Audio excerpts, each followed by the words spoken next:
Här kommer uppläsningen av Elsa Beskows Petter och Lotta på äventyr.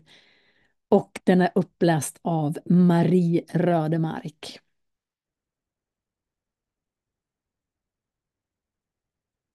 Du har ju hört sagan om tant Brun, tant Grön och tant Gredelin. Då minns du säkert att de hade en katt som hette Smaralda, som kom till dem på samma gång som Petter och Lotta och blev så god vän med Lilla Prick. När nu Esmeralda hade varit hos tanterna ganska länge fick hon rätt som det var de allra sötaste små ungar. En var vit med svart svanstipp, en var svart med vit tipp och en var vit och grårandig. Den vita fick heta Murr, den svarta Kurr och den lilla grå fick heta Misse. Det var förstås Petter och Lotta som hittade på namnen. Och Prick hjälpte till genom att vifta med svansen åt de namn som han gillade. De var allesammans så förtjusta i de små kattungarna. Både barnen och tanterna och Prick. Men tant Grön sa att hon hade haft ett sådant besvär att uppfostra Esmeralda till att låta bli småfåglarna i trädgården. Så hon ville inte på villkor att de skulle behålla mer än en av de små kattungarna hemma. Och då valde Petter och Lotta att behålla lilla Murr. Hon var ju alldeles vit, så hon hade svårare att hålla sig ren än de andra. Därför behövde hon en bra mamma som slickade henne, tyckte de. Men Kurt och Misse skulle Petter och Lotta få ge bort, sa tanterna. Och Petter och Lotta gick genast till farbror Blå med dem för att han skulle få välja. Men farbror Blå ville inte på något villkor ha någon katt. Då gick de ut med kattungarna i köket till Beata.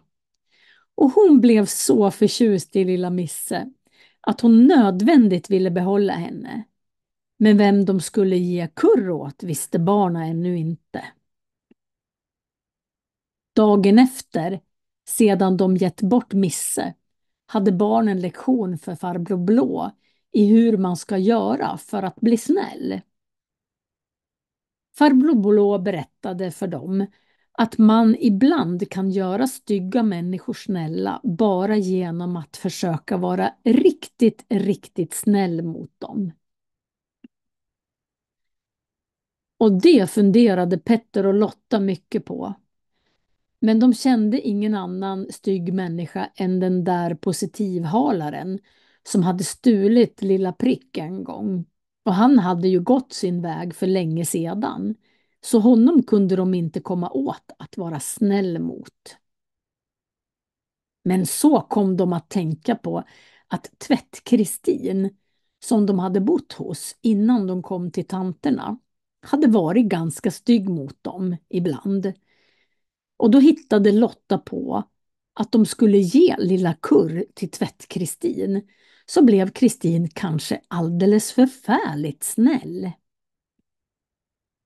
Och det tyckte Petter var ett bra förslag. Men han sa till Lotta att de inte skulle tala om det för någon. För farbror Blå hade sagt i den där lektionen att man inte får gå omkring och skryta när man gör något snällt. Utan man ska göra det i tysthet. Och de pratade om det där hela kvällen medan de lekte med Murr och Kurr. Tidigt nästa morgon kom farbror Blå och hämtade tanterna i en fin vagn och bjöd dem att åka till marknaden som var 2 mil därifrån. Men Petter och Lotta fick inte följa med, för de var för små, sa farbror Blå. Och lilla Prick fick inte heller följa med utan stängdes in i tant Bruns rum. Och tanterna fick så bråttom att göra sig i ordning. Och de gav barnen en hel påse med bullar och kakor att leka kalas med. Och de kunde få vara inne hos Beata om de kände sig ensamma, sa farbror Blå. Och så skulle de vara riktigt, riktigt snälla, sa han. Och det sa tanterna också många gånger innan de viftade farväl till Petter och Lotta. Petter och Lotta hade ju just pratat med varandra förut om hur man ska göra för att bli riktigt snäll. Och när nu tanterna också bad dem så mycket att vara snälla så bestämde de sig genast för att gå till Tvätt-Kristin med lille Kurr. Och påsen med bullar och kakor tog de med sig, för de visste att Tvätt-Kristin tyckte så mycket om sådant. Men lilla Prick, som gnällde så ynkligt där inne i tant Bruns rum, blev alldeles vild när han såg genom fönstret att Petter och Lotta gick sin väg utan honom. Han gick på och skällde och tjöt som en tosing. Och det fick han hålla på med en hel timme tills Beata kom för att hämta lite kanel som hon hade fått lov till i tant Bruns kryddskåp. Då störtade lilla Prick som en pil på dörren och ut på gatan och la iväg åt samma håll som Petter och Lotta. Fast de hade ju stort försprång, så det var redan framme hos Tvätt-Kristin när Prick slapp lös. När Petter och Lotta kom fram till Tvätt-Kristins grind bultade hjärtat så hårt på dem att de måste stå en lång stund innan de vågade gå in. Men så fick de se att Kristin låg nere vid bäcken och klappade kläder. Och då smög de sig in genom grinden och ställde kakpåsen och korgen med Kurre på farstubron. Och sen gömde de sig i syrenbuskarna för att se hur Kristin bar sig åt när hon fick se Kurr. För de ville förstås inte lämna Kurr åt Tvätt-Kristin förrän de var säkra på att hon tyckte om honom och skulle bli riktigt snäll mot honom. Och efter en stund kom Kristin med en bunke rena kläder som hon skulle hänga. Men så fick hon höra ett jamande från korgen på farstubron och gick dit och öppnade på locket. Och Petter och Lotta såg hur hon tog upp lilla Kurr och smekte honom och sa med en solen röst som de aldrig hade hört förr: en sån liten raring. Och så gick hon efter ett fat med grädde och lät Kurr dricka. Då blev Petter och Lotta så glada och tänkte försiktigt smyga sig därifrån. För nu visste de att Tvätt-Kristin skulle bli snäll mot lilla Kurr. Men just i detsamma kom Prick rusande rakt in till dem i busken och väsnades och skällde alldeles förfärligt. När Tvätt-Kristin såg att Petter och Lotta satt gömda i hennes buske blev hon så arg och frågade vad det nu var för rackartyg de tänkte ställa till. Och Petter och Lotta, stackare, de blev så förskräckta att de alls inte visste vad de skulle svara. Men Prick började skälla på Kristin och slet i hennes kjol så hon måste rusa upp på bänken. Petter hade all möda att lugna lilla Prick och måste till och med smälla honom på nosen för att få honom tyst. När Prick blivit tyst berättade Lotta för Kristin att de bara hade kommit för att ge henne kakpåsen och lilla Kurr i present. Och då sa Tvätt-Kristin att det var riktigt snällt av barnen, att de inte hade glömt bort henne och att om de bara väntade medan hon hängde upp tvätten så skulle hon grädda våfflor och bjuda dem på. Och då sa Petter och Lotta att de kunde hänga upp tvätten medan Kristin gräddade våfflorna. Kristin gräddade så mycket våfflor åt dem och var så snäll att Petter och Lotta riktigt kunde förstå hur rätt farbror Blå hade haft i den där vara snäll-lektionen. Sedan sa Petter och Lotta adjö till Tvätt-Kristin och lilla Kurr. Och Kurr var inte alls ledsen att skiljas från Petter och Lotta. Han kröp ihop och spann så belåten på Kristins arm. Och Petter och Lotta var så glada när de gick ut genom Tvätt-Kristins grind. Just då körde en bonde förbi med ett lass rågsäckar som han skulle till kvarnen med. När han fick se barnen frågade han om de ville åka med till avtagsvägen. Det ville förstås Petter och Lotta rysligt gärna, eftersom det var varmt och lång väg att gå och de var så mätta. Och så satte de sig upp bland rågsäckarna. Och Prick krullade ihop sig och somnade nästan genast. Barnen satt och såg på hur Prick sov och lyssnade till hjulen som gnisslade så långsamt mot sanden. Och rätt som det var sov de också. Bonden, han satt där i sina funderingar och glömde alldeles bort barnen där bak till på lasset. Inte förrän vagnen stannade vid kvarnen vaknade Petter och Lotta. Och de blev så förskräckta när de såg hur långt bort de hade åkt. Men bonden sa att nu var det bäst att de blev där tills han hade fått mala säden, så skulle de få fri skjuts hem. Så gick han och mjölnaren in i kvarnen med säckarna. Och Petter och Lotta stod och tittade på mjölnarns barn. Och Prick tittade på mjölnarns lilla valp och ingen vågade säga något. Men rätt som det var sa valpen waff och la huvudet på sne och såg så rolig ut att alla barnen måste skratta. Och med detsamma var valpen och Prick de bästa vänner i världen och rullade runt med varandra och låtsades slåss. Och då blev barnen också så goda vänner och lekte tillsammans och hade väldigt roligt. Men så kom Petter och Lotta att tänka på att Beata nog blev orolig över att de var så länge borta. Och därför gick de för att fråga bonden om de inte skulle åka hem snart. Men han satt och rökte pipa och drack kaffe och pratade med mjölnarn, så de hade inte börjat mala ännu. Då tyckte Petter och Lotta att det var bäst att de gick hem. Och mjölnarns hustru sa att det blev närmre om de tog skogsvägen. De skulle bara komma ihåg att ta av åt höger istället för åt vänster när vägen delade sig där inne i skogen, sa hon. Så traskade Petter och Lotta iväg.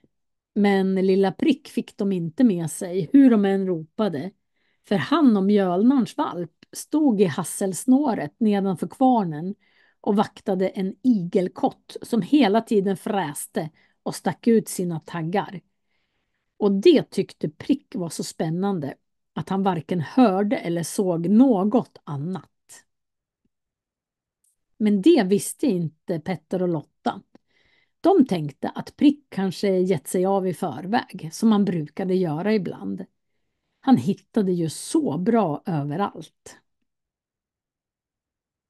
När nu Petter och Lotta kom till det ställe i skogen där vägen delade sig, så måste de stanna och fundera. De hade ju hört båda två att de skulle ta vägen till höger, men de var inte riktigt säkra på vilket som var höger, fast farbror Blå haft ett sådant besvär att lära dem höger och vänster. Just som de stod där och inte visste vilken väg de skulle ta, kom en sotare vandrande på den ena vägen. Då kröp Lotta bakom Petter.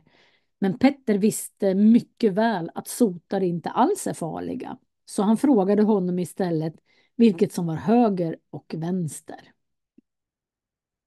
Sotaren skrattade så de vita tänderna lyste och slog ut med båda händerna. Det här är vänster och det här är höger, sa sotaren. Är ni sådana småbarn att ni inte vet det? Ser du att jag hade rätt, sa Lotta när sotaren gick. Och så vek Petter och Lotta av på alldeles orätt väg. Därför att ingen av dem tänkte på att sotaren stod vänd rakt emot dem. Så att det som var höger för honom blev vänster för dem. Där ser man hur dumt det är att inte lära sig höger och vänster ordentligt. Det var en vacker skogsväg Petter och Lotta gick på. Och den smalnade av mer och mer tills den blev som en stig. Till sist kom de till en bäck. Och som Petter och Lotta var mycket varma hittade de på att de skulle bada. Det var så fin sandbotten i bäcken och det kändes så skönt att plaska i den, tyckte barnen. Men rätt som de plaskade och stänkte vatten på varandra så fick de höra tunga steg. Och när de tittade fram mellan buskarna såg de en gumma med svart huckle på huvudet och en säck på ryggen. Då gömde de sig djupt inne i albuskarna, för de tänkte att det kanske kunde vara en häxa. Men gumman stannade när de fick se barnens kläder som låg på mossan bredvid bäcken. Är det någon där? Ropade hon. Men Petter och Lotta vågade inte svara. Då tog gumman kläderna och stoppade i sin säck och gick vidare. För hon var just ute för att köpa upp gamla kläder och hon tyckte det var synd att de här kläderna skulle ligga i skogen och bli förstörda. När gumman gått kröp Petter och Lotta fram ur busken. Men då hade de inga kläder att ta på sig och det hade kommit ett moln för solen. Så det var inte alls varmt längre utan riktigt kyligt. Där stod de nu nakna mitt i villande skog och visste inte vad de skulle ta sig till. De var så ledsna att de började gråta. Men då kom en gammal vedhuggare vandrande. Och han tröstade dem och sa att de kunde få följa honom hem till hans stuga. Så hade kanske hans gumma några kläder att sätta på dem. Och då följde de vedhuggaren hem. Vedhuggarens gumma var så snäll mot barnen och hon plockade genast fram kläder ur sin kista och satte på Petter och Lotta. Men kläderna passade förstås inte, så hon måste fästa upp dem med nålar här och var för att de inte skulle släpa i marken. När vedhuggaren och hans gumma hörde var Petter och Lotta bodde skakade de på huvudet och sa att det var mer än 2 mil dit. Så galet hade Petter och Lotta gått. Då blev Petter och Lotta rysligt ledsna. Men gubben sa att de kunde få följa med honom till marknaden. För han skulle dit med en kalv, fast det var långt lidet på dagen. På marknaden fanns det säkert någon som de kunde få åka hem med till kvälldags. Gumman knöt en chalett på Lotta och satte en hatt på Petter. Och Petter och Lotta tyckte att det var bra, för nu skulle kanske inte farbror Blå känna igen dem om han fick se dem på marknaden. Farbror Blå hade ju sagt att de var alldeles för små att resa till marknaden. Därför skulle han kanske bli mycket ledsen på dem om han fick se dem där. Därför var de nästan glada över att de hade gubbens och gummans kläder istället för sina egna. Och så tog de farväl av den snälla gumman som gav dem varsin kringla med ivägkost. Och så följde de med gubben och kalven till marknaden. När Petter och Lotta kom fram till marknaden fick de se en stor karusell som bara gick runt medan musiken spelade. Och bredvid karusellen fanns ett stort cirkustält där det visades en massa märkvärdiga saker. Petter och Lotta stannade vid det tältet medan den snälle vedhuggaren gick bort för att sälja sin kalv. Han lovade dem att på samma gång ta reda på någon som Petter och Lotta skulle få åka hem med. Petter och Lotta stod och åt sina kringlor och tittade på karusellen och önskade att de skulle få åka på den. Men det kunde de ju inte få eftersom de inte hade någon slant att betala med. Och rätt som de stod där så fick de se att farbror Blå och tanterna åkte på karusellen. och då skyndade de att gömma sig på andra sidan tältet. Men där stod en lustig karl som kallades Pajas i tältdörren. Och när han fick se Petter och Lotta ropade han: Ack, se min kära farfar och farmor, välkomna! Och så drog han in Petter och Lotta i tältet. Där inne fanns en massa människor som skrattade och klappade i händerna när pajasen kom in med dem och sa att det var hans farfar och farmor. Lotta var rysligt generad, men Petter tyckte att det fanns så mycket roligt att titta på så han glömde bort att vara generad. Där fanns en man som slukade hela svärd och åt eld och en annan som gick på lina och en som stod på huvudet och balanserade med stora möbler på fötterna. Och lite emellan kom pajasen fram och stupade kullerbytta och satte sig pladask och så ropade han: Aj, aj, aj, kom och hjälp mig farfar och farmor. Och då skrattade alla människorna. Rätt som det var kom det in en tambjörn som kunde kliva i takt till musiken. Och då hittade pajasen på att Petter och Lotta skulle få rida på björnen. Och så lyfte han upp dem på björnens rygg. Fast Lotta stretade emot och björnen gick runt med dem. Pajasen ropade: Hoppla lilla farfar och farmor. Alla människor skrattade och klappade i händerna. Och Petter tyckte att det var skojigt i alla fall att få rida på en levande björn. Men Lotta var rysligt rädd och höll hårt fast i Petter. Och just som människorna klappade händerna allra mest kom farbror Blå och tanterna in. Tant Gredelin kände genast igen dem och skrek till och svimmade. Och farbror Blå rusade fram och ryckte ner barnen från björnens rygg och det blev ett fasligt spektakel. Petter och Lotta blev så yra i huvudet av allt sammans. Så de visste inte till sig förrän de satt i vagnen hos tanterna och farbror Blå och rullade iväg hem. De hann inte ens ta farväl av den snälla vedhuggaren. Alla tanterna pratade på en gång. Tant Grön frågade hur de kunnat understå sig att gå på marknaden utan lov. Och tant Brun sa att hon aldrig hade trott att Petter och Lotta ville vara så olydiga. Och tant Gredelin frågade varför i all världen de styrt ut sig på detta sätt.